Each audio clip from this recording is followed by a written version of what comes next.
The following is a presentation of the Eagles Sports Network. Alongside senior second baseman John Sharpe, I'm Michael Watring as we begin to look at the 2019 Carson-Newman baseball position previews with a look around the infield. John, first and foremost, I think we got to talk about the vacancy. Brett Langhorne, a 10th-round draft pick of the Atlanta Braves. He was a leadoff hitter as well last season. What will this team miss from his presence this season? I think Brett was just an all-around good player, not only at the plate but at third base as well, being a Gold Glover. And I think he led our team in stolen bags in almost every offensive category. And so it's hard to replace a guy like Brett Langhorne, as you said, being a 10th rounder. But I think for us, just individually getting better, not one guy having to replace him, but collectively upping our game and having to replace him was something that we kind of worked on. But Brett was a great player for us and a guy that we could really lean on when the game got tight. Let's talk about your development for a second. Granted, the fact that you are a senior, this is just your second year here in the program. Much like a lot of the guys that will be out there on a daily basis, just their second year here in this program. What have you tried to add to your game, and maybe what did you learn from last season? I think I learned a lot. Honestly, I think Coach Griff and Coach Roberts really just completely changed my game coming from junior college. Just working harder, being more vocal in the field, learning better with the two-strike approach and things like that. And really, Griff just completely changed my game for the better and taught me things that I had no idea was going on in the game of baseball. Not only just because before my approach was just get up there and hit the ball, and now he's taught me a lot of things about, looking backside and having more pop this year. I think will be something that I'm trying to do and drive the ball in. That's something that Coach Roberts has helped me with, to think, look gap to gap and try to bring some runs in as an RBI hitter. Let's talk about your double play partner for a second, Micah Genter, because he's the only other guy that has a solid position there at shortstop. Came on late, hit about 300 that final month of the season.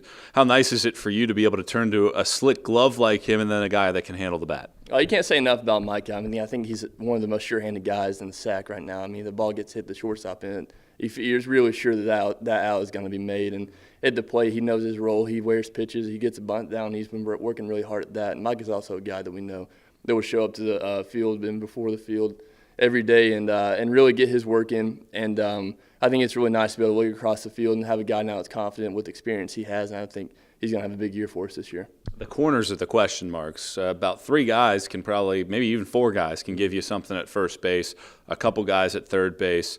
What do you need to see over the next couple of weeks, being in the middle of that infield, to know that this team is in good shape there on the corners? I think we're in pretty good shape on the corners. We got a lot of depth, as you were talking about. With a lot of depth comes a lot of competition. That's been good to see. Mike Roth and Alan Silva and the guys at third base and Dom Leo pushing themselves. I think guys knowing the plays and showing up early and working hard, and the guys that are in the cage hitting and on the field hitting. Hitting will be a big thing. They can separate some guys and being sure-handed in the field, and also at first base. We got a lot of depth there, and we feel pretty good about the guys that we can put out there. And so it really just comes down to hitting and knowing the plays and just who's going to work for it. Let's talk about the season real quick. It's closing in on us. Limestone on the road to start the year. You play a bunch of games at the beginning of the season. I want to say every single weekend you have 4 games over a 3-day period there. When you look at the season, what's this team still need to do as you get ready for competition against the Saints? I think just getting those live at-bats as we've been doing recently in the scrimmages has been good, just playing at game speed. And I think we've had a lot of good practices recently to where we've been pushing ourselves and communicating well. And something that we've been really harping on as seniors this year is to get 1% better. That's kind of – Coach wanted us to have a motto this year, seniors, and that's to get 1% better. Whether that's on the baseball field or off the baseball field, we want to be better than we were the day before. And I think that that's something that we've done pretty well as a staff, and I think a lot of people, almost everyone, has pretty much bought into what we're trying to do. So that's been really encouraging to see, and I think that we got a really good shot at making a good run this year. John, appreciate the time. Best luck this season. Thank you. He's John Sharpe. I'm Michael Watring, and this is the Eagle Sports Network.